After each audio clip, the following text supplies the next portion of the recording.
Hello, welcome back to some more of Beckham's Dark Toons. Today we will be checking out Ren tries to snap Stimpy's neck. Yep,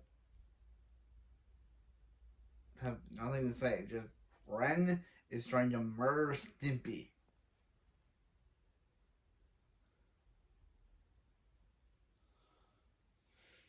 My office, you might realize I have kind of around my office, you might realize I have kind of a love for dark twisted cartoons. And a lot of that may be because I grew up with a lot of dark twisted cartoons. Now I'm not talking about the ones like Batman or ones that were meant for older kids. I'm talking about the ones that were meant for little kids, and they probably should have been made for little kids. And I loved the hell out of them. I enjoyed how much they scared me. I loved how every time you got through one, you felt a little tougher. So I'm doing a series reacting and reviewing them. We're going to analyze how creative they are, how dark they are, and if the dark twisted tone was warranted. So join me in taking a look at some dark Cartoons. Dark Toons. There's been lots of episodes where Ren always joked about killing Stimpy, but this time around, I think he means it more than usual. Stimpy's Fan Club aired in 1993 on Nickelodeon. While the majority of the episode is not especially dark, it does have the darkest moment in any Ren and Stimpy episode. Let's take a look. I should point out, by the way, I'm watching this off the Ren Stimpy DVDs. It's called Ren Stimpy Uncut, which is a complete lie. There are several episodes that are not cut and restored back to how they were, but they had to cut out other scenes from other episodes in order to make room for it. So it's not entirely true, but it's still pretty good set. So because the majority of this episode is not especially dark and there's only one major dark moment, I'm just going to talk about why Ren and Stimpy was so influential. A lot of cartoon shows you would not have today if it wasn't for Ren and Stimpy. SpongeBob SquarePants, Dexter's Lab, Powerpuff Girls, and so many others really draw a lot of influence from Ren and Stimpy. And part of that is that they went off model. And what that means is you look at Disney, like let's say Beauty and the Beast. You'll see they have these drawings that look very solid and very elegant, and that's very much on model. That means if someone wants to yell, you don't really extend too much off of what the initial model is. In fact, a lot of times they'll have statues, little sculptures of what they're supposed to look like so they can look at it from different angles. It's understandably a very well-respected art, but something like Ren and Stimpy constantly went off model. So unlike Looney Tunes, where sometimes the mouth would stretch or the eyes would come out or something like that, they made a big thing about not doing the same drawing twice. So if you look at Ren and Stimpy, you'll notice they always look a little different. If you look at other cartoon shows at the time, like, I don't know, Captain Planet or Tailspin or something like that, they're on model a lot more, which means that they look more realistic and move more realistic, but they're not allowed to go really big. They're not really allowed to explore what animation can do. Something like Ren and Stimpy goes the exact opposite. It's not concerned about being realistic at all. It wants to go big. It wants to go extreme. It really wants to push the envelope of what an animated cartoon can do. Now, this took a lot of influence from classic animator Bob. Now, when you think Looney Tunes, you think Chuck Jones or Friz Freeling, What's Opera Doc, a lot of these great cartoons. But Bob Clampett isn't talked about that much, and that's because he really did more the crazy loony stuff that didn't repeat itself as much. Where with a lot of Warner Brothers, and especially Disney, you respect the restraint of how much they had to draw the same drawing and get that realistic movement. With Bob Clampett, it celebrated everything you couldn't do. Any big emotion he would go for, any weird emotion he would go for. If you were to slow down the Bob Clampett cartoon versus the Chuck Jones cartoon, you would notice the difference right away. Both styles are different, but both styles are breathtaking. They really deserve to be studied. President. It's like, where else would you see that face? You never see Ren make a face like that in any other episode. People always love the stupid one. It's gonna sound weird, but even that little bit of snot was just not seen on TV. They just did not show that stuff during children's programming. It's a little thing, you see it a lot more now, but back then, you just did. It's such a little thing, but it was very rare back then. Even something like giving Ren his spinal cord there, you can really see like his back poking out there. That gives him a little bit more vulnerability. So it's not that there's no structure to it, there is. It's just all exaggerated. And speaking of the internet, this really went viral. I'll do it. Now, it's around here that John K., the creator, was not having as much control over the show. And if you listen closely, you can tell Billy West started to replace his voice during this episode. So John K. still primarily does Ren's voice, but there's a couple times you can tell. It's very difficult, but you can tell Billy West's voice is a little bit more scratchy.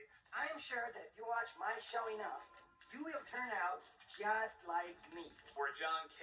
can go a little bit more throaty. Nice to all those insipid monkeys. I can't think of anyone else who would replace John K. as Ren. Billy West is probably the closest voice. Wonderful bit of animation there. They didn't even have to move him much. They just moved the camera. Even that little touch, without the character moving much, just moving the camera can make just a huge difference. Here's my secret.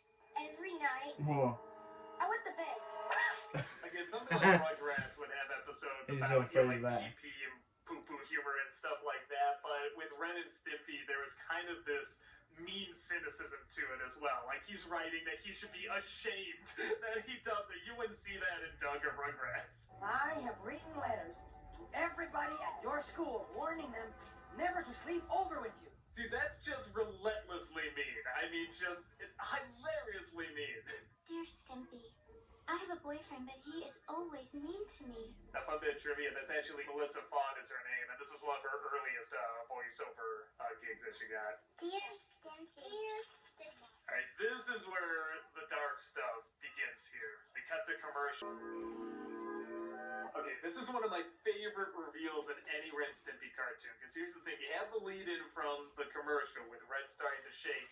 You have this pleasant setup of it's night out, Stimpy's asleep, somehow they fit this gigantic bed into this mobile home, and it's slowly starting to pan over, and you know you're gonna see something like Ren awake, or maybe he's sweating, or maybe he's just looking a little uncomfortable. But what makes it so great is not only does the speed of the camera change suddenly from this slow pan to a very quick one, but it's the music and the positioning of where Ren is that just gets the biggest laugh. You're like...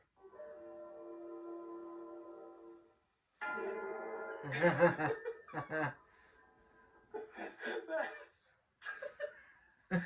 I died laughing when I saw this again. I die now. Because again, it's doing a very classic setup, but they just push it to the extreme, having his face so close to the camera where all you can see is his eyes and the wrinkles, and then just having that sharp bell. It's kind of exactly what you want to see, but you don't know you're gonna see. That's the real fun of Ren and Stimpy. I was nice today. And look at these angles here. You know, Ren and Stimpy always had these really fun backgrounds, but they rarely went really dark. And one of the great things about this scene is that they can really have fun with the shadows. I mean, look how far back Ren's shadow goes. It goes on the bed, to the wall, to the ceiling. I mean, they just really, really have fun with it.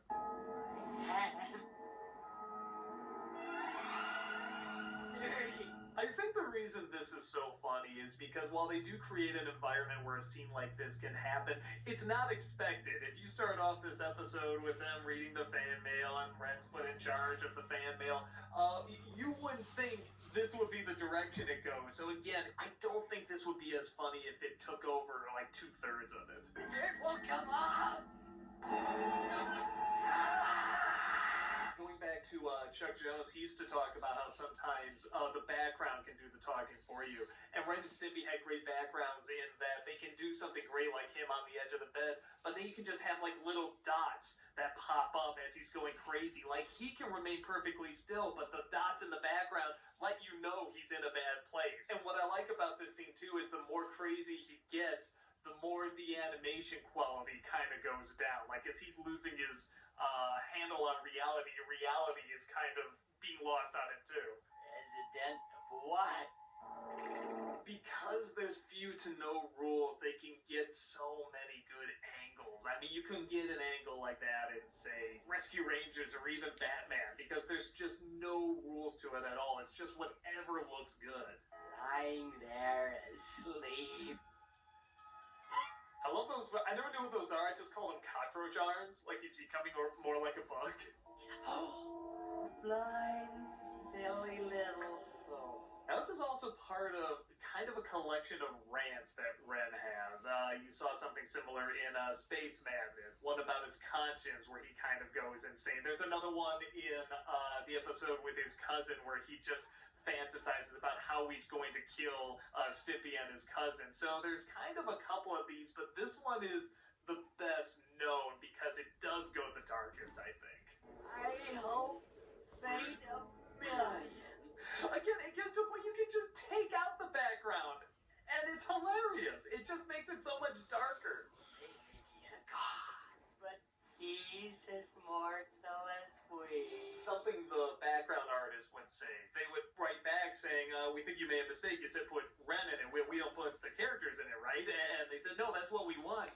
Because they've almost never been asked that. Because again, in most cartoon shows at the time, when they did that, it didn't look right, especially if it's like a close-up of a character. But Ren and Stimpy embraced it because there were just very few rules. I mean, look at that. Look at the lighting. That's something where a background artist could really make that jump out even more than possibly a hand-drawn artist. Nickelodeon kids. Yeah, Nickelodeon kids. Man, you would not see this today, man. Big shadow work there. It's a kind of funny thing. My mom really didn't like me watching Ren and Stimpy. Again, people really underestimate R.I.P. to his mom. how, I don't want to say taboo, but how much parents did not like their kids watching this. And she's just watching it, giving me this look as I'm trying to tell her, no, come on, it's a kid show, it's fine. But the saving grace was when, whatever that is, they never explain what it is, but that little hair that goes off and Ren starts screaming like he can't do it, kind of saves the day. So I said, oh, but you see, he couldn't do it. So it's teaching good morals. And she just kind of raised her eyebrow at me. And yeah, probably could have done without the fire. Scenes like that, it just makes it so much funnier because of the tone it started out with and the majority of the cartoon goes with. And it's just over a fan club. It's just over him wanting more attention. And it's, on the one hand, you can identify with the jealousy, but on the other hand, just is this the direction you thought it would go? I also have a theory, you just add fire to anything, it automatically makes it interesting. Try it, not in real life, but in your story. Just have someone on fire. See what it does for a scene. I might also be a pyro. Again, great contrast to that dark imagery, the fire, all that insanity, to kind of this nice sunrise. Stupid fan mail. And again, this is a joke, you can see it coming, you can already see the outline what it's going to be, but you're like excited to finally see it when it's revealed, and it doesn't disappoint. And that movement, he needs an engine to operate this thing. Yeah. That's hilarious, that's fucking hilarious. I don't want any more of your filthy letters. Now, this is something that's always a little tricky for voice actors to do. It sounds like that's Billy West again doing Ren doing Stimpy, and that's one of the hardest things a voice actor can do, like Bugs imitating Daffy or Daffy imitating Bugs. But what makes this especially funny is Ren is bad at it. Like, he can't get rid of his accent, so he has to do what he thinks Stimpy sounds like to his limited abilities, and that, I feel like that almost adds an extra layer to it to make it funnier. Good morning, Ren. Now, the few times they would repeat animation was almost kind of part of a joke. Like, that bit of him waking up saying, good morning, Ren, that's back to, when Stimpy goes to Hollywood and he wins this big contest. You know something bad is usually going to follow. They did the same thing with the Christmas episode. Also drawing back to that episode where Stimpy goes to Hollywood and comes back. It's almost the same animation, but it's a different outcome. So they sort of play with what they've done before. So even when they do repeat something, there is a reason behind it, and it makes the scene even funnier. Dear Ren, it's me. This is also just a great build-up to a wonderful punchline. I think some people can see it coming, but it just makes it all the more hilarious when you see him kind of digging his grave more and more. Love. He says love. That doesn't even sound like Ren. I don't know what that is, but that just makes it even funnier. Stimpy. And sadly, in some places, this part is cut out. Ren would just look and hear a donkey sound effect, but this is how it's supposed to play. That That is light years funnier. Light years. Big me rat, crying like a baby. Even this last joke is a repeat of a joke. It's the exact same drawing from Nurse Stimpy. No one will ever know.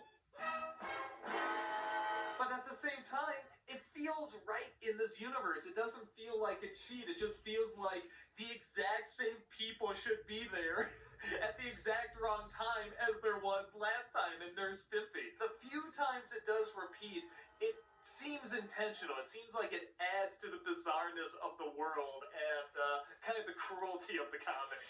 So there it is, that Stimpy's fan club. You really did not see scenes like that where he's thinking about killing Stimpy in many Nickelodeon shows, let alone cartoon shows. I really think it's still super funny. It's still super twisted. Ren and Stimpy always went for these weird, gross out, over the top jokes, but they rarely went dark. And I think that's why so many people remember this one so much. Artistically, it's very pleasing too. There's a lot of variety of shots there. The scene before it, you had Ren answering letters, and it's mainly just one shot. I think that's to not only make up for the shots that were coming, because there was a lot of cuts in those scenes, but I think it also just adds to shifting the mood and making it more uncomfortable. Like you're watching something that's out of the ordinary for this show, and to have this many cuts and these dark shadows that just make the joke so much funnier. I mean, that is so fucking funny. So yeah, whether you can see it on a DVD or wherever you watch Ren and Stimpy, whatever your hookup is, yeah, dude, check it out, man. It's a classic episode. Hey everyone, I got a couple of these lined up if there's any. Okay, so that was Dark Toons for Stimpy's fan mail.